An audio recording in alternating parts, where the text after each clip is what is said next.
Sí se notan los hermanos que no vienen, que andan vagando. Qué bueno que nosotros estamos aquí en la casa del Señor. Este es un día, como se ha dicho, un día bastante especial. Bastante especial porque no es un domingo como normalmente celebramos la resurrección de Cristo. Por eso es que la iglesia cristiana se reúne los domingos para celebrar la resurrección de Cristo, porque eso es lo que nos da la victoria. Sino también porque hoy cayó 24 de diciembre, en este día donde los hispanos por lo menos celebramos la Navidad.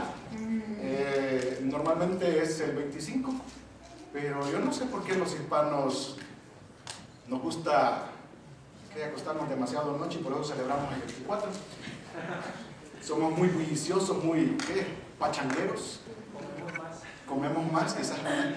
Sí, porque yo veo a los americanos que comen, luego se van a la cama y rapidito porque los niños quieren levantarse temprano a abrir los regalos. Pero los hispanos a las 12 de la noche todavía ahí haciendo bulla. ¿Sí?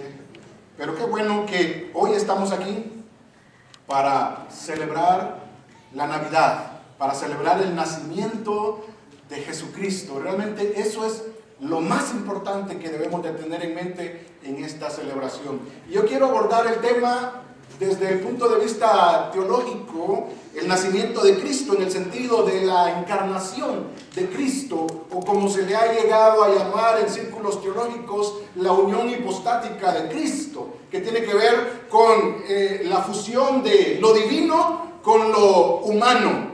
Con lo hispano iba a decir, pero no es hispano, con lo humano, ¿sí? Ambos se fusionan y se hace uno solo, 100% Dios y 100% hombre. Abandona por un momento lo que es la deidad de él, aunque no se despoja, sino que simplemente lo pone a un lado, lo desactiva para poder convivir entre nosotros. El verbo hecho carne, y hay que celebrar la encarnación de Cristo, porque eso realmente da esperanza a la humanidad. El hecho de que Dios se haya humanizado, se haya hecho como uno de nosotros, es demostración de su gran amor por este moreno guapo que está aquí al frente. ¿Sí? Por usted.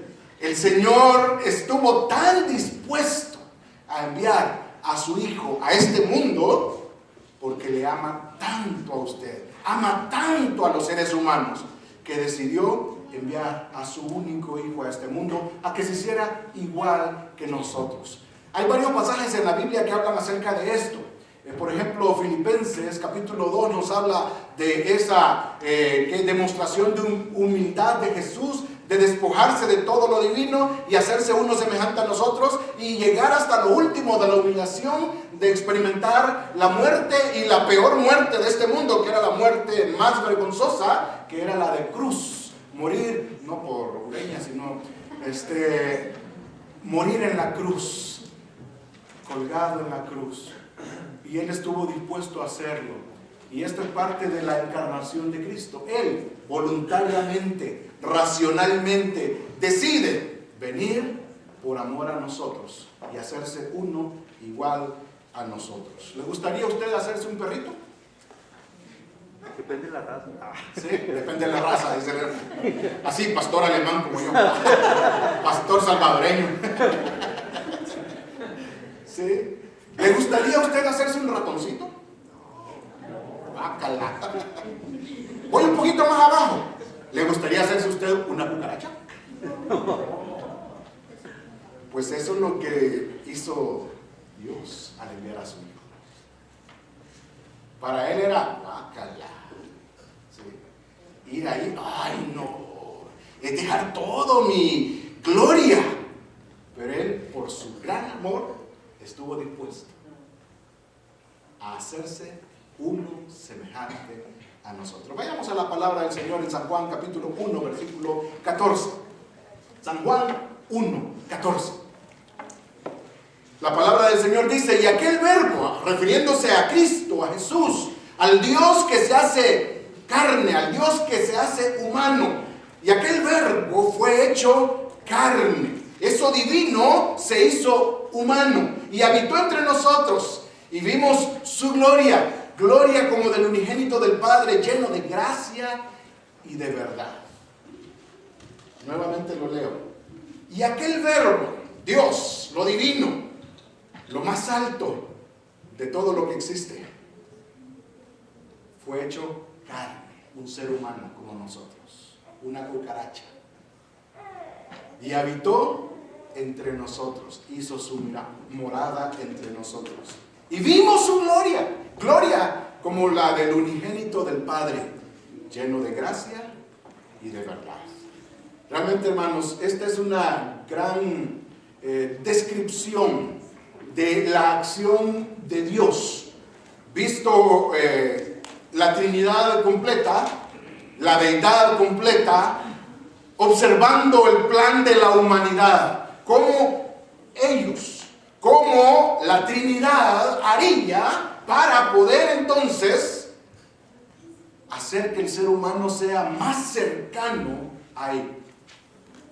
Que la humanidad pueda tener acceso a su presencia. Cómo la humanidad, estando condenada, separada, completamente destinada a vivir alejado de Dios, pudiera tener acceso a la deidad y poder convivir con Dios por toda la eternidad. Y menciona aquí, y aquel verbo, aquel inalcanzable, inaccesible por su santidad, por su altura, por su inmensidad, fue hecho carne como uno de nosotros. Y vimos, dice el apóstol Juan, su gloria, gloria como del unigénito del Padre, lleno de gracia y de verdad. San Juan 1:10, versículo 10, dice: en el mundo estaba, y el mundo por él fue hecho, pero el mundo no le conoció. ¿Sí? En el mundo estaba. Irreconocible por la forma en que llegó. La gente lo esperaba ver en caballo blanco, dispuesto a conquistar el mundo y ser un guerrero que no resistía a nadie contra él. Versículo 11 dice: a lo suyo vino. Lo suyo, no los suyos, sino lo suyo, su propósito, su meta de venir a este mundo. Y los suyos, su pueblo, no le recibieron. Él vino y pasó por este mundo siendo irreconocible. ¿Se ha sentido usted alguna vez así, invisible? ¿Sí? Con este cuerpo tan esbelto y uno invisible. ¿Se ha puesto a pensar usted? ¿Cómo a mí no me pueden ver si desde la luna todavía me miran? ¿Sí? El Señor Jesús pasó por este mundo de esa forma, irreconocible, invisible. No le conocieron, no le recibieron, no supieron quién era Él. Está como cuando la reina de Inglaterra, que en los tiempos antiguos tenía en Escocia un lugar llamado Castillo Balmoral, donde iba de vacaciones, iba a quedar allá por una temporada y pasaba ahí un tiempo. Y en ese tiempo los guardaespaldas sabían que ella le gustaba salir a la ciudad y poder estar en el mercado comprando cosas, pero para hacerlo tenía que disfrazarse y se vestía como una ancianita harapienta, ¿sí? Así que salía disfrazada de esa forma. Y el guardaespaldas, porque solamente uno ocupaba, iba detrás de ella, pero iba a la distancia. No iba tan cerca de ella para que no le reconocieran. Y de la distancia él iba controlando que nadie se le acercara. En una oportunidad la reina iba caminando y se encontró con un montón de ovejas y un pastorcito niño que iba guiando a las ovejas. Y cuando la reina decidió pasar, porque está acostumbrada a que todo el mundo le dé el paso, pasó allí y el niño le dice: quítese, vieja loca, que no está viendo los animalitos. ¿Sí? Y la reina solo lo volteó a ver y se puso a reír y siguió caminando. Venía detrás el guardaespaldas y le dijo: niño, si supieras quién es la señora esa que le dijiste loca, estarías hoy mismo muerto. Y le dice, ¿y quién es? Es la reina de Inglaterra. Y le dice al niño, pues entonces que se vista como reina para que se la distinga. Y eso es lo que el mundo quiso ver en Jesús. A un personaje que se distinguiera, ¿sí? A un personaje que todo mundo levantara su voz para decir, el Rey de Reyes se hace presente entre nosotros. Y todo el mundo, eso esperaba el mundo. Pero Jesús no llegó de esta forma. Y por eso pasa irreconocible en el mundo, de tal forma que aún su pueblo lo rechaza, aún su pueblo lo envía a la muerte, aún su pueblo grita, crucifícale, porque no están reconociendo al que realmente es Jesús. Y mire, llegamos a un tiempo nosotros hoy en que todavía el mundo sigue clamando de esa forma. A todo lo que se relaciona con Jesús se quiere cambiar ahora. Ya la Navidad, por ejemplo, ya no se le llama Navidad, ¿sí? Christmas se le llama holidays. Felices fiestas le dicen a uno en lugar de decir feliz Navidad, ¿sí? ¿Por qué? Porque no se quiere relacionar un acontecimiento con el otro. Todo se quiere desligar de lo que realmente estamos celebrando en este día de Navidad, que es que Jesucristo, el Hijo de Dios, Dios, 100% Dios, se hizo carne y habitó entre nosotros. En primer lugar, el apóstol Juan en el capítulo 1 nos llama la atención a que Cristo es el verbo eterno de Dios. Es el verbo eterno de Dios. La palabra verbo en el griego se traduce como logos, ¿sí? Y usted sabe que esa palabra logos significa palabra. ¿Sí? Ese término significa palabra, pero que realmente no tiene que ver solamente con la palabra en sí, sino es la expresión de un pensamiento, de una idea que surge como palabra. No sé si me voy a entender con esto, pero cuando la palabra dice logos, en el griego no se está refiriendo a una palabra escrita, se está refiriendo a ese proceso de pensar, de idear, de armar un argumento y expresarlo en forma de palabras. Y esto es lo que es Jesús, en el sentido de que Él es la expresión elaborada de Dios mismo manifestado a los seres humanos. No es simplemente algo que nosotros podemos ver, si es un hombre que pasó por acá, sino es la expresión elaborada de lo que es Dios mismo y que ha venido a este mundo para hacerse presente y manifestar al Padre, a Dios. Logos es la expresión de Dios para nosotros de lo que Dios es realmente. Yo digo que si el verbo realmente no existiera o no fuera lo que realmente es Jesús, se excluiría de todo lo que realmente existe en la tierra. Por ejemplo, si el verbo excluye toda la idea que los rabinos antiguos han dado de quién era Jesús, realmente Él no vendría a ser nadie como la gente lo expresa. Si el verbo excluye la idea musulmana de que Él era solamente un profeta, el verbo diría realmente era un profeta. No es algo elaborado, no es algo grande, no es nada sobrenatural. Si el verbo fuera como se presenta, de que es simplemente una expresión cualquiera, entonces excluye el punto de vista que tienen los testigos de Jehová, de que solamente Jesús es un ser más creado por Dios. Si el verbo excluye al Cristo Espíritu de muchos pentecostales y carismáticos, entonces realmente vendría a ser algo simplemente que se mueve entre nosotros, pero que no sabemos qué es. Es la fuerza impersonal, según se menciona por algunos.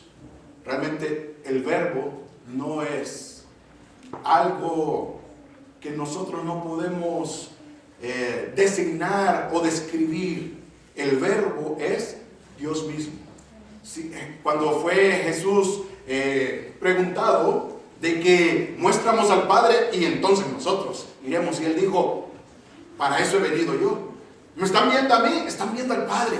Yo he venido para dar a conocer al Padre. Lo que el Padre dice lo digo yo también. Así que lo que yo digo es lo que el Padre expresa. Y esto es lo que realmente el mundo no comprende. Que en Jesucristo está representado la deidad completa. Él es Dios entre nosotros. Es el Dios vivo. El Verbo es nuestro Dios que se hizo carne. Vea lo que dice San Juan 1:1. San Juan 1:1 dice, en el principio era el Verbo. Era. Y el Verbo era con Dios. Y el Verbo era Dios. Y está hablando de la preexistencia del Verbo. El Verbo designando a Jesucristo como la deidad. Antes de hacerse carne, antes de venir a este mundo, Él ya era. Y esa era es algo indeterminable en el pasado. No tiene un principio y no tiene un fin en el pasado. Simplemente Él era, Él existía. Y eso es lo que está expresando el apóstol Juan aquí. En el sentido de que el Verbo ya era Dios aún antes de venir. Y Él sigue siendo Dios, aun cuando vino a este mundo. Y Él sigue siendo Dios, aun cuando murió en la cruz y resucitó, sigue siendo Dios. Él era Dios. Hebreos 1:12 dice, en estos postreros días nos ha hablado por el Hijo, a quien constituyó heredero de todo, y por quien asimismo hizo el universo. La manifestación de ese verbo de Dios ante la tierra es por medio de quien Dios nos está hablando aún en este tiempo. La vida de Cristo es el modelo a seguir, es el modelo a vivir. Nos ha hablado ahora. Antes nos hablaba por los profetas, antes nos hablaba por todo lo demás, pero a través de Cristo se completó la revelación exacta de Dios. Él es el Verbo eterno. En segundo lugar, Juan nos dice que Cristo es el Verbo de Dios en carne o encarnado en Dios. La palabra encarnar no es como cuando la uña se encarna. Sí, ¿ya han sentido ese dolor? De que la uña del dedo gordo del pie se encarna y que comienza ese dedo gordo a pulsar. Se inflama y uno no puede caminar hasta que tiene que venir alguien y sacarle la puntita de la uña nada más y a uno dice, qué rico, sí, porque es doloroso, pero no se refiere a eso. Encarnar tiene que ver con hacerse carne, la unión hipostática de Cristo. ¿Ha pensado usted cómo sucedió eso? ¿Cómo es que Dios, siendo Dios, pudo llegar a ser hombre al mismo tiempo? Sin dejar de ser Dios y siendo 100% hombre. ¿Cabe eso en su cabeza? ¿Cómo ocurrió esto?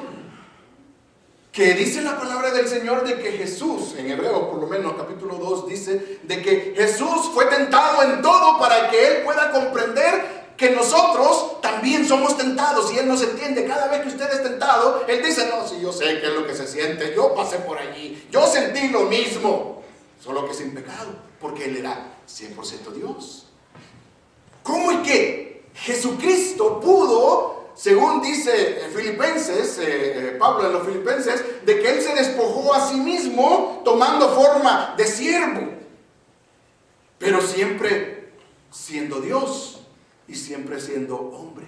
Y esto es lo que realmente tiene un gran debate teológico para definir exactamente qué es lo que ocurrió en ese momento. Yo no voy a tratar de explicar esto, pero simplemente doy la afirmación que Juan está expresando aquí en el versículo 14 Juan 1:14, que él dice, y aquel verbo, Dios, fue hecho carne.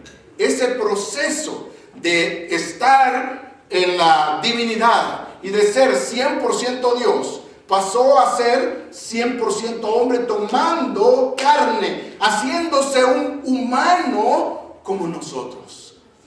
Y vaya a la historia del nacimiento de Cristo. ¿Cómo nace Jesús? Como Iron Man, como Superman. ¿Ha visto cómo llega Superman a este mundo?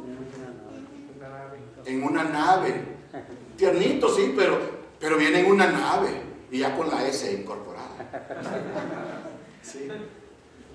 Usted le da en la cabeza y se oye como metal, porque es el hombre de acero.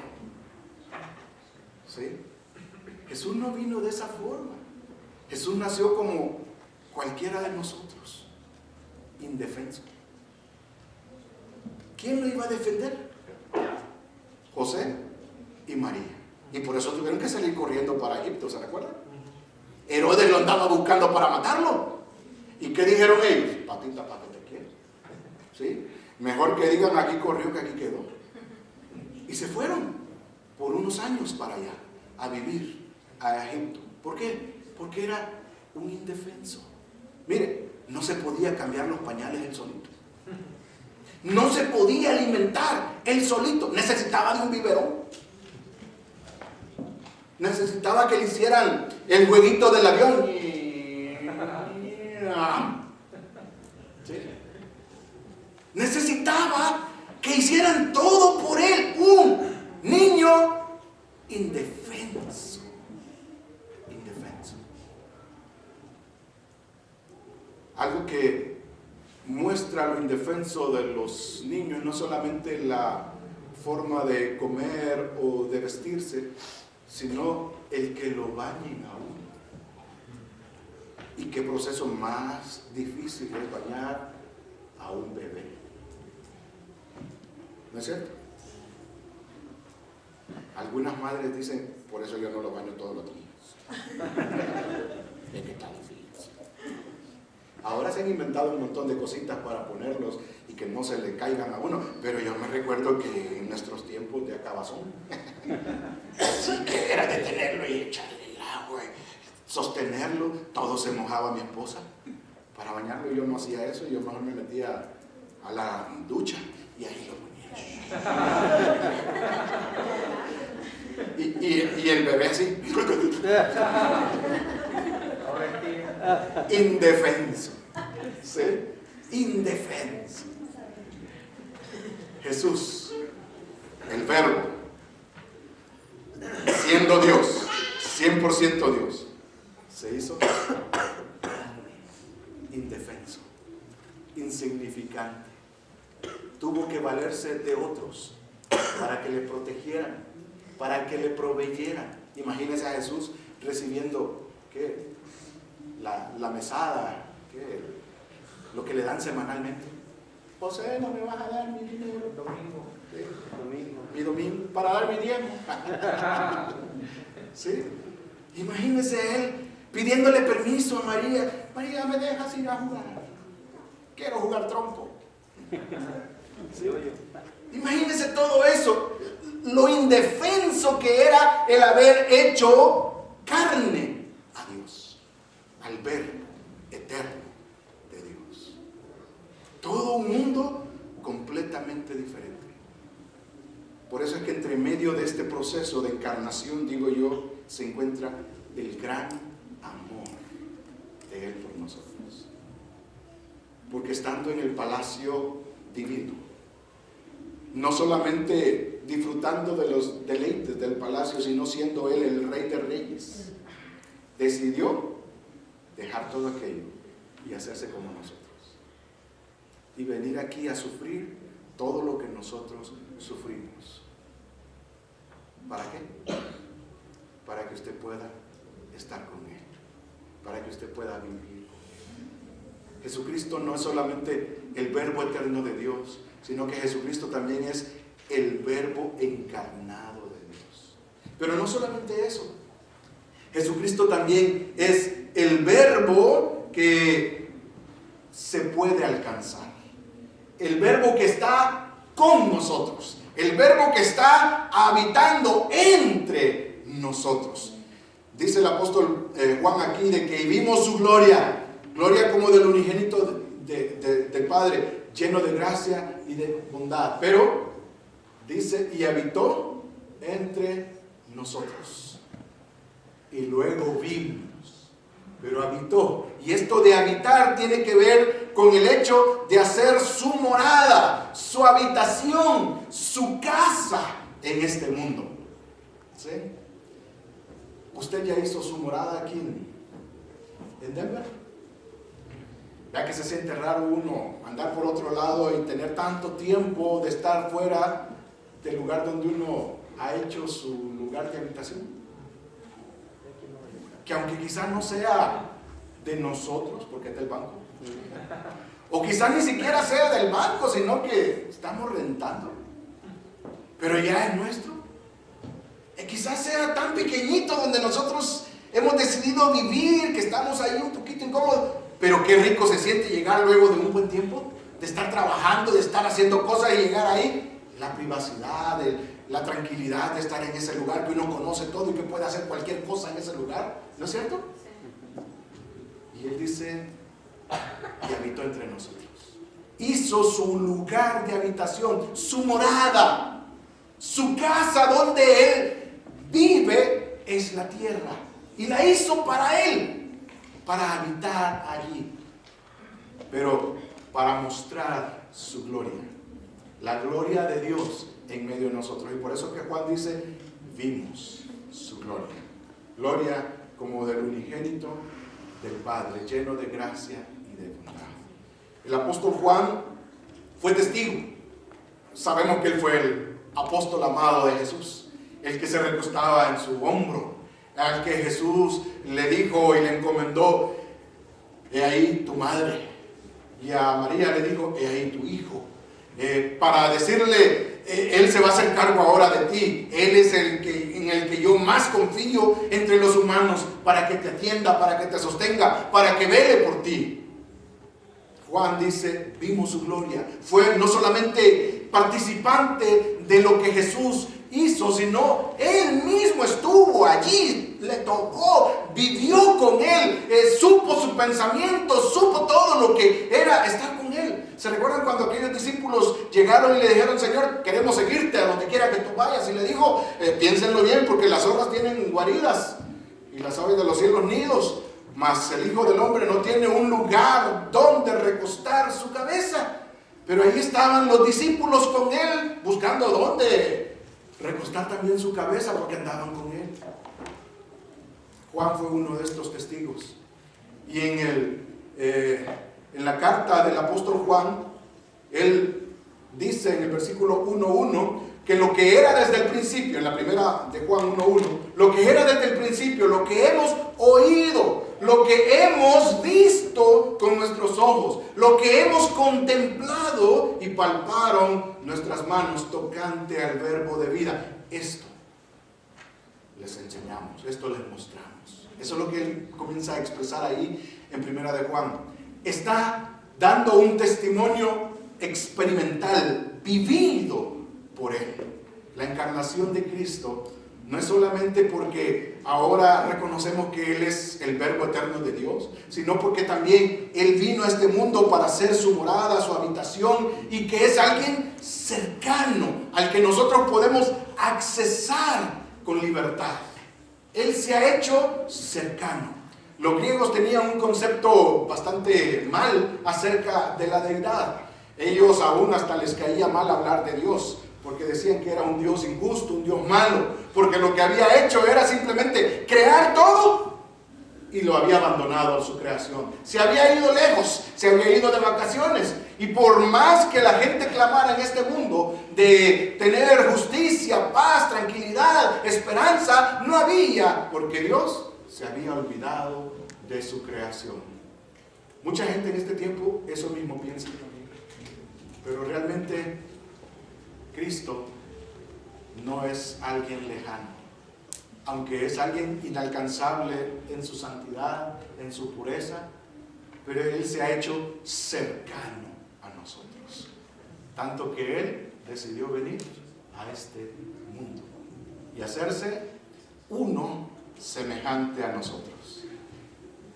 Dicen de que hay Cristos negros, Cristos asiáticos de tez amarillenta, hay Cristos blancos de ojos azules y hay Cristos morenos, no tan negritos. Hay de todo tipo, porque todo mundo quiere hacerlo cercano. Pero Dios no tiene color. Simplemente Él decidió venir a este mundo para que usted y yo pudiéramos ser cercanos a Él. Imagínense en aquel día en que nos reunamos todos allá. ¿Habremos morenos guapos como su servidor? Un poquito desteñidos algunos, otros más pintaditos, diferentes colores de ojos, diferentes tipos de cabellos, diferente forma de hablar, pero al final de cuentas, todos una sola familia en Cristo, porque Él se hizo cercano a nosotros. La palabra del Señor dice en San Juan 3:16, porque de tal manera amó Dios al mundo. ¿Qué hizo? Que dio a su Hijo unigénito. ¿Para qué? Para que todo aquel que en Él cree no se pierda, sino que tenga vida eterna al lado de Él. ¿Sí? El propósito de la Navidad, de celebrar la Navidad, es simplemente reconocer que el Señor se hizo como nosotros, no simplemente para parecerse a nosotros, sino para llevarnos a vivir con Él. Navidad no solamente da esperanza a este mundo para decir, sí, hay un Dios que hizo todo, sino hay un Dios que es mi Salvador. Hay un Dios que me ha hecho parte de su familia. Hay un Dios que abrió la puerta del cielo para que yo fuera a vivir con Él por toda la eternidad. Navidad es una celebración que nos permite recordar que Cristo, Dios, se hizo carne y habitó entre nosotros y vimos su gloria. Gloria como del unigénito del Padre, lleno de gracia y de bondad. Navidad, eso es lo que celebramos hoy. El nacimiento de Cristo en este mundo, pero también el acceso a nuestro Dios y a su morada en el cielo, porque ahora somos parte de esta bendición que Él nos ha permitido tener. Terminemos este tiempo de celebración con un último cántico. Yo quisiera pedir a los hermanos que nos dirigen la alabanza en este día que pasen y terminemos, y a todos los demás ponerse de pie y digámonos feliz Navidad. ¿Sí?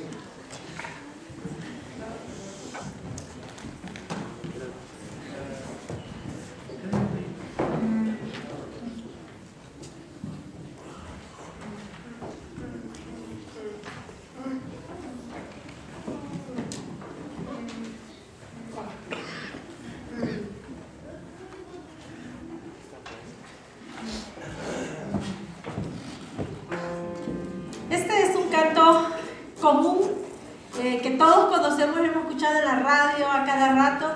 Yo creo que nos despidamos en esta tarde alabando, cantando este canto, y que ahí donde usted está se dé un abrazo con el que está a la par, si quiere salir, porque lo conocemos, no necesita estar leyendo la proyección. Yo sé que usted lo conoce muy bien, así que alabemos al Señor con